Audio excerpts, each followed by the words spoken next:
안녕하세요. 가나안 땅을 통해서 나타난 계시된 천국운동 16번째 강의.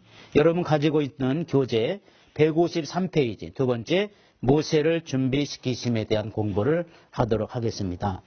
하나님께서 가나안 땅에 대한 언약의 내용을 우리에게 공부하게 하시는데 그 속에서 우리가 꼭 다시 한번 우리가 잊지 말아야 될 것이 한 부분이 있다면 모세에 대한 겁니다. 모세는 하나님께서 그를 사용하기 위해서 충분한 준비를 시켜서 사용했던 것을 우리가 볼 수가 있는데 모세는 어떤 훈련이 있었죠. 바로 세 가지 훈련이 있었는데 모세에게는 이 세 가지 훈련에 충분히 하나님께서 훈련시키심으로 그를 일꾼으로 사용한 것을 볼 수가 있습니다. 첫 번째 모세는 정체성의 훈련입니다. 정체성의 훈련은 바로 모세에게서 아주 중요한 훈련이 되겠습니다. 바로 모세는 120살까지 산 사람이죠. 그의 120살을 우리가 3등분하면 40세, 80세, 120세. 그래서 이 세 삶의 내용이 각각 인생의 터닝 포인트죠. 그래서 1살부터 40살까지가 바로 정체성의 훈련 기간입니다. 하나님께서 당시에 모세가 태어나게 때는 바로왕이 모든 산의 아이를 다 죽이라고 그랬죠. 왜냐하면 유대인의 자녀들이 잘 낳고 또 남자들이 태어나면 바로가 통치하는 애굽 나라에 큰 부담이 되니까 산의 아이는 다 죽이라고 했죠. 그래서 그의 어머니 이름이 요게벳인데 요게벳이 아이를 낳고 죽일 수가 없고 그래서 광주리에다가 아이를 놓고 그리고 나일강가에다가 띄워서 보냅니다. 그리고 그의 누이 미리암을 따라 보내서 어느 집으로 가는지 이렇게 두고 보고 오라고 합니다. 모세가 광주리에 딱 들어가 있었습니다. 갓난아기죠. 난지 몇 시간밖에 안 된 아이입니다. 그런데 광주리에다 딱 넣는데 아이가 얌전하고 웃기만 합니다. 그래서 광주리에다 집어넣고 할 수 없이 그 어머니는 강물에다가 띄워 보냅니다. 멀찌감치 그 누이 미리암을 따라서 붙여서 보냅니다. 그런데 그때 마침 바로의 공주가 와가지고 목욕하다가 어디서 애기 울음소리가 나는 거예요. 만약에 모세가 여기서 울지 않았다면 아마 발견하지 못했을런지도 모르겠어요. 거기서 으앙 하고 울었어요. 울다 보니까 이게 발견된 거거든요.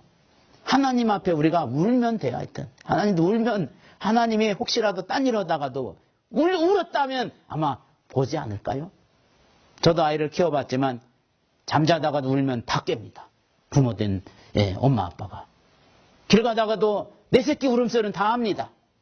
모세도 응애 울었어요. 광주리에서. 만약에 안 울었더라면 아마 모세는 발견되지 않았을 거예요. 그냥 강물에 떠내려가서 아마 죽어버렸을 겁니다.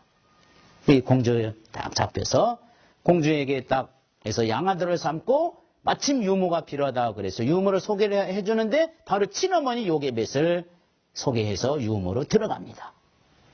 이런 하나님의 놀라운 섭리가 이 안에 있었는데 여기 들어가서 어머니를 통해서 그는 어떻게 합니까? 바로 너는 이스라엘의 백성이다. 너는 앞으로 이스라엘 사람을 위해서 일해야 되느니라.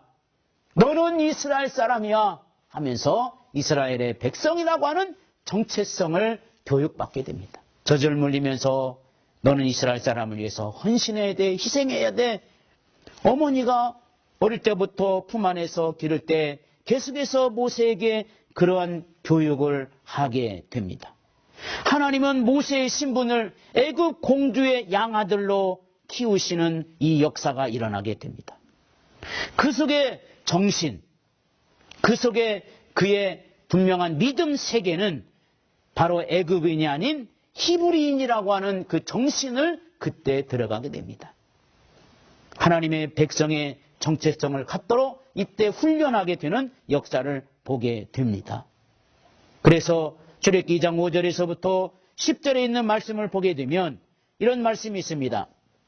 성경을 한번 다 함께 찾아보시고 출애굽기 2장 5절로부터 10절에 있는 말씀을 같이 보도록 하겠습니다.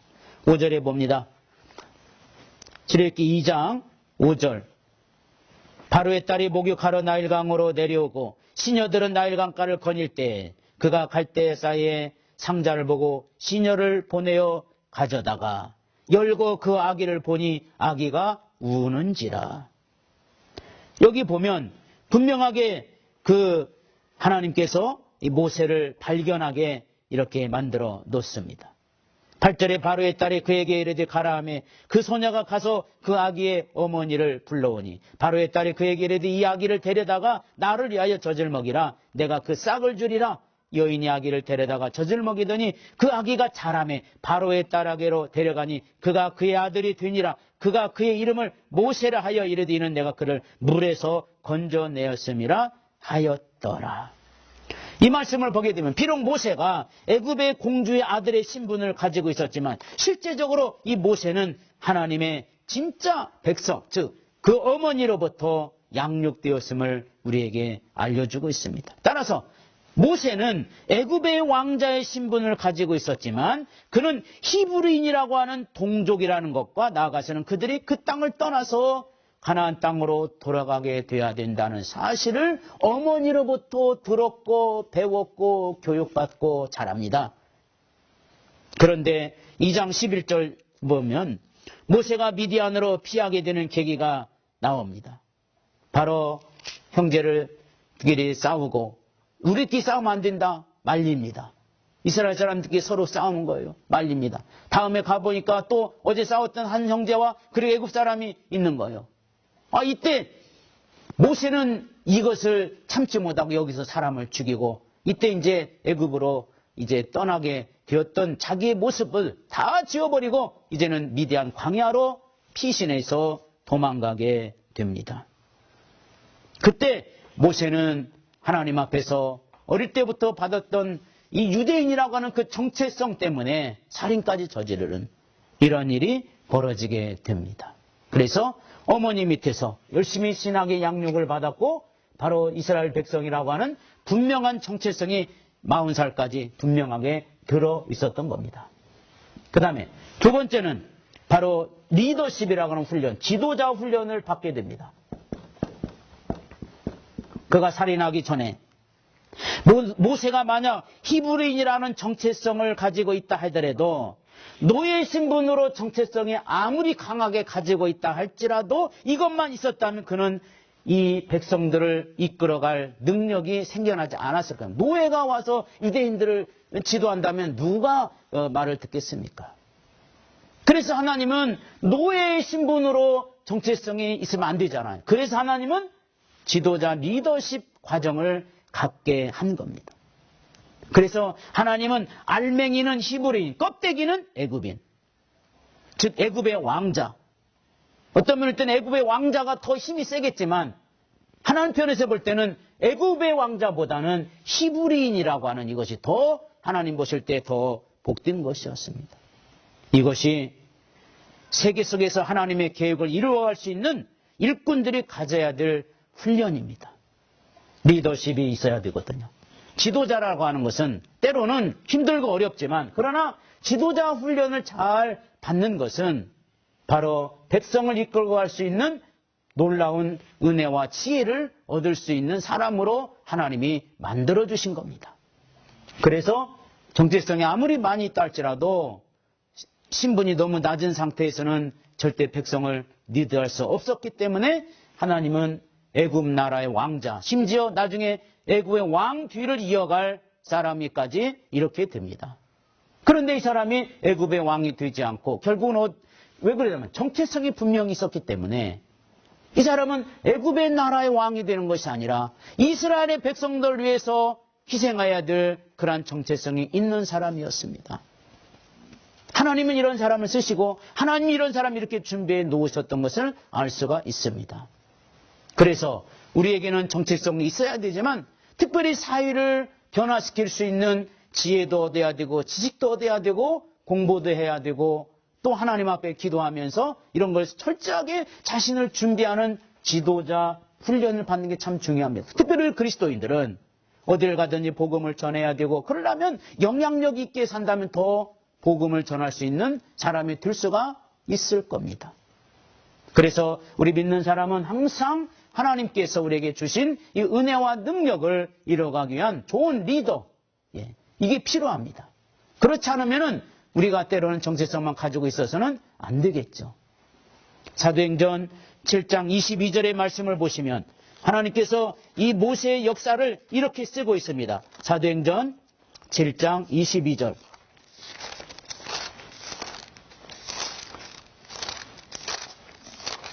사도행전 7장 22절에는 이 모세의 얘기를 이렇게 쓰고 있습니다. 모세가 애굽 사람의 모든 지혜를 배워 그의 말과 하는 일들이 능하더라. 모세가 애굽 사람의 모든 지혜를 다 문무학설을 다 배워가지고 그의 말과 하는 일들이 능했다라고 소개하고 있는 겁니다. 그래서 하나님은 그 속에서 일할 수 있도록 리더자를 세우고 일꾼으로 세우고 하나님의 역사를 이루어가게 하신 겁니다. 우리는 하나님 앞에서 때로는 우리가 이런 리더십 이게 필요합니다. 그 다음에 세 번째 모세에게는 훈련, 자기를 버리는 훈련. 이거를 온유의 훈련이다 이럽니다. 온유의 훈련. 성질이 급하니까 사람만 죽였습니다. 정체성이 뚜렷했고 지도자가 왕자가 되었지만 다 완벽하게 갖췄습니다. 그러나 온유하지 못하니까 사람을 때려 죽이고 살인을 해버립니다. 왜 이게 필요할까요? 이스라엘 백성들이 광야에 갔을 때 얼마나 원망하고 불평하고 그랬습니까? 만약에 원망하고 불평하고 이런 상태로 모세가 지도자가 되고 정체성이 분명한 사람이라 했다 할지라도 아마 이 사람이 온유하지 못해서 성질을 내가지고 아마 다 모세가 심판했을 겁니다. 하나님이 진노하기 전에 하나님 잠깐 계세요. 제가 이 사람들 다 때려 죽이겠습니다. 아마 모세가 그러지 않았을까요? 정체성이 아무리 많이 있고 좋은 리더십을 가지고 있다 할지라도 이 지도자는 특별히 온유하지 못하면 선한 마음이 없으면은 좋고 훌륭한 지도자가 될 수가 없습니다. 얼마나 많은 이스라엘 백성들이 하나님께 원망하고 불평합니까? 이때 모세는 어땠어요? 온유한 마음이 있었습니다. 하나님께서 이스라엘 백성들이 광야 38년, 이제는 들어갈 날이 다 됐는데 아직도 원망하고 불평합니다. 그 일이 있기 전에 어떤 일이 있는 줄 아셨습니까? 우리가 민수기서에 분명히 공부했습니다. 이들이 원망하고 불평하니까 하나님께서 다 전염병을 줘가지고 다 죽여놓고 나는 너와 함께 일하고 싶다. 큰 나라를 세우고 싶다 할 때 모세가 하나님을 설득한 적이 있지 않습니까? 그만큼 모세는 온유해졌습니다. 이처럼 모세는 하나님 앞에서 이러한 은혜와 능력을 가진 믿음의 역사를 이룬 세 가지 훈련에 통과한 사람이 모세입니다. 특별히 온유의 훈련. 그는 광야에 40년 동안 하나님의 역사하심을 가지고 그 땅에서 있었습니다.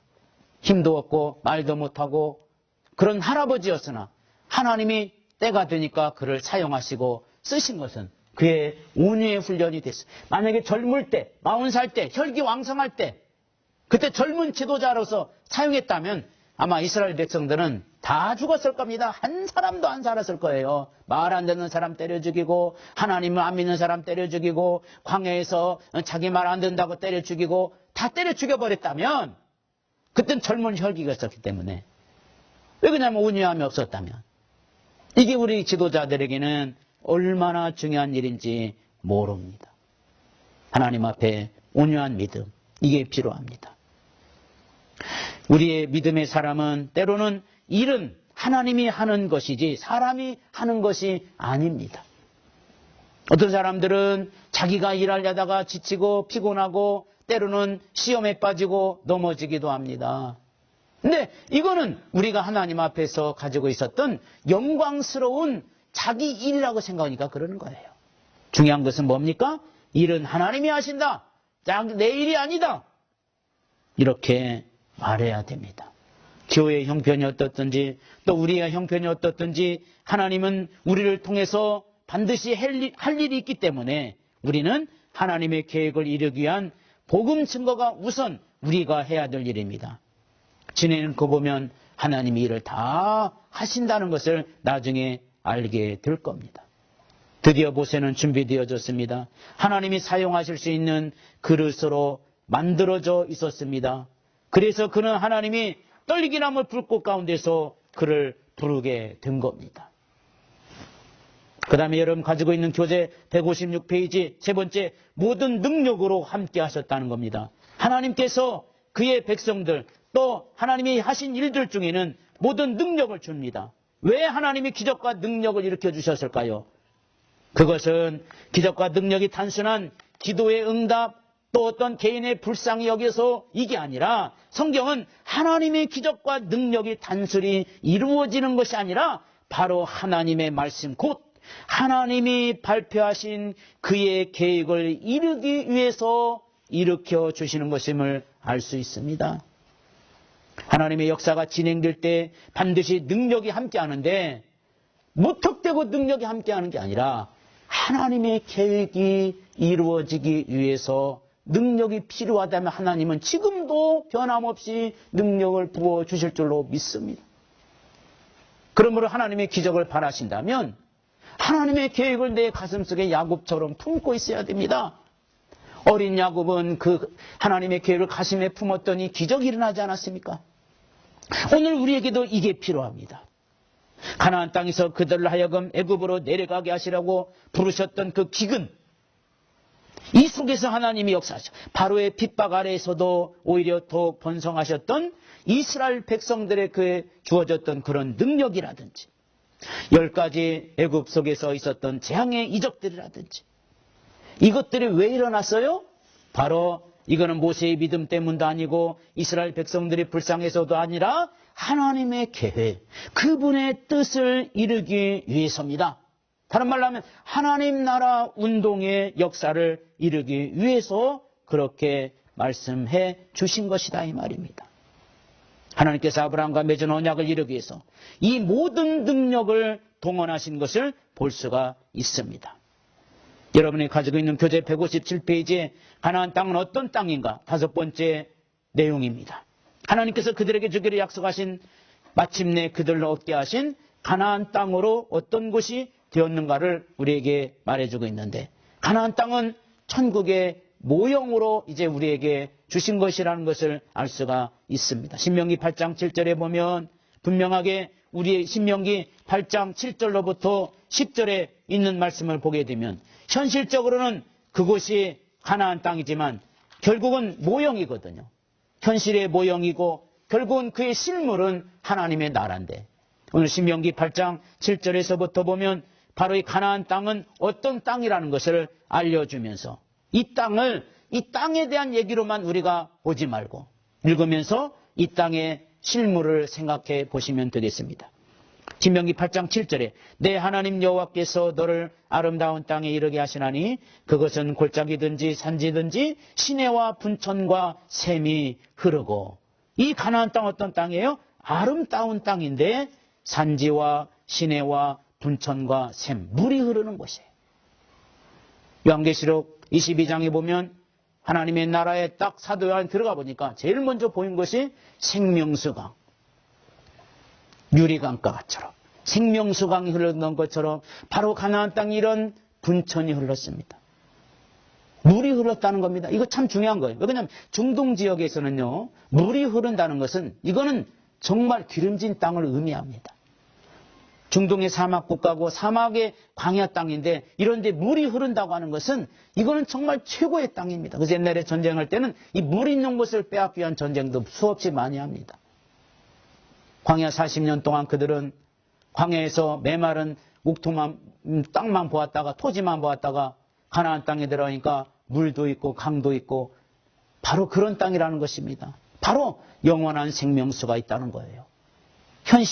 현실적으로는 가나안 땅에 이런 샘물이 흐르지만 실물적인 하나님의 나라의 생명수를 우리에게 알려주는 땅이 가나안 땅입니다. 또 8절에 보면 신명기 8장 8절에 보면 밀과 보리의 소산지요 또 포도와 무화과와 석류와 감람나무와 꿀의 소산지라 내가 먹을 것에 모자람이 없고 아무 부족함이 없는 땅이며 먹고 사는 것이 지금도 그러지만 고대 시대야 얼마나 더 중요하게 여겨졌습니까? 이것이 해결됐다는 것이에요. 광야에서 만나라가 먹어야 되었고 그들은 광야에서 하나님이 주시지 않으면 아무것도 못 먹었습니다. 그런데 만나를 주시고 그거를 떡에 먹고 그거를 삶아 먹고 그거를 부쳐 먹고 이랬는데 이제는 만나 안 먹어도 돼. 뭐가 있어요? 포도나무도 있죠. 무화과도 있죠. 석류도 있죠. 먹을 것이 풍족한 땅. 현실적으로는 풍족한 먹을 것이 있었지만 결국은 실물의 하나님의 나라는 바로 인간의 먹을 것이 문제가 해결되는 나라. 이런 나라입니다. 그리고 계속해서 보면 부족함이 없는 땅이며 그 땅의 돌은 철이요 산에서는 동을 캘 것이다. 가나안 땅의 현실적인 모습을 보았습니다. 그 땅에 철이 있고 그 다음에 동이 있고 10절에 내가 먹어서 배부르고 내 하나님 여호와께서 옥토를 내게 주셨으므로 말미암아 그를 찬송하리라. 에덴 동산의 결론이 뭐였어요? 찬송입니다. 거기에 보니까 수많은 일들이 있는데 그중에 하나님께서 우리에게 주신 것 너무 많이 있습니다. 배부르고 여호와께서 옥토로 주셨다. 또 12절부터 13절에도 내가 먹어서 배부르고 아름다운 집을 짓고 거주하게 되며 또 내 소유와 양이 번성하며 내 은금이 증식되며 내 소유가 다 풍부하게 될 때에 우리나라에도 이런 노래가 있죠. 저 푸른 조원 위에 그림 같은 집을 짓고 사랑하는 님과 함께 한 100년, 한 500년 이렇게 살고 싶다는 노래가 있습니다. 이 가나안 땅도 에덴 동산 같지는 않지만은 그래도 에덴 동산만큼 아름다운 장소다. 이거는 결국 뭘 의미하겠습니까? 그건 세상에 있는 가나안 땅이 있는가? 그걸 보면서 하늘의 영원한 나라를 알려주고 보여주고 깨닫게 해주는 겁니다. 이사야서 51장 3절에 보면 에덴에 있는 것이 세 가지가 있는데 기쁨이 있고 즐거움이 있고 감사가 있고 그리고 또 하나 추가한다면 찬송이 있다고 말했습니다. 바로 이 가나안 땅은 이런 것이에요. 그렇기 때문에 하나님이 이것을 모형으로 주셨습니다.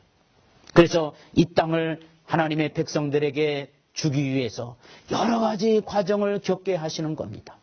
결국 우리가 하나님의 나라의 백성들이 들어갈 때까지 주시는 하나님의 은혜와 사랑과 은총을 계속해서 이어주는 놀라운 역사임을 우리들이 기억하셔야 되겠습니다. 오늘은 이 시간에는 바로 가나안 땅에 대한 내용을 우리가 공부했습니다. 다음 시간에 또 뵙겠습니다. 감사합니다.